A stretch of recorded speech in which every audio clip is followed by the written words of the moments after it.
So, having pretty much established from not the only scriptures in the Bible that Jesus is God and that God is a Trinity,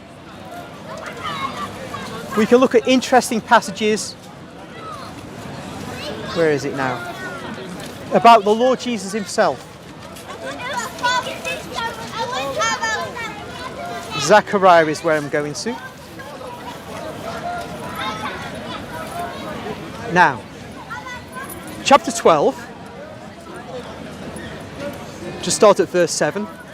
And the Lord will give victory to the tents of Judah first, that the glory of the house of David and the glory of the inhabitants of Jerusalem may not be exalted over that of Judah. On that day, the Lord will put a shield about the inhabitants of Jerusalem, so that the feeblest among them on that day shall be like David, and the house of David shall be like God, like the angel of the Lord at their head. And on that day, I will seek to destroy all the nations that come against Jerusalem. So it's interesting there, for a start, that it's speaking of the Lord giving victory and so on, and then it turns to I will seek to destroy all the nations. So the question is are there two personalities here? It goes on. And I will pour out on the house of David and the inhabitants of Jerusalem a spirit of compassion and supplication, so that when they look on me whom they've pierced. Now here it says him, but in the King James, and more accurately, and the King James is a bit more accurate than this at times, it says me. So when they look on me whom they've pierced, they shall mourn for him, as one mourns for an only child, and weep bitterly over him, as one weeps over a firstborn.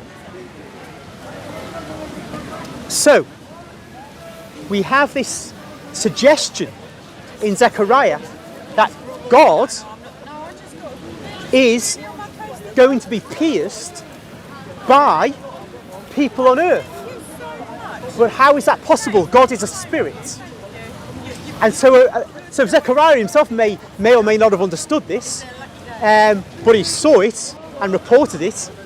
But it's only when Jesus comes and he's pierced through his hands and feet, and then the spear pierces his side, that we can see what Zechariah is getting at. But this me, whom they pierced, is the one who is going to seek to destroy all the nations that come against Jerusalem. This is the Lord. And so again, Christ is God.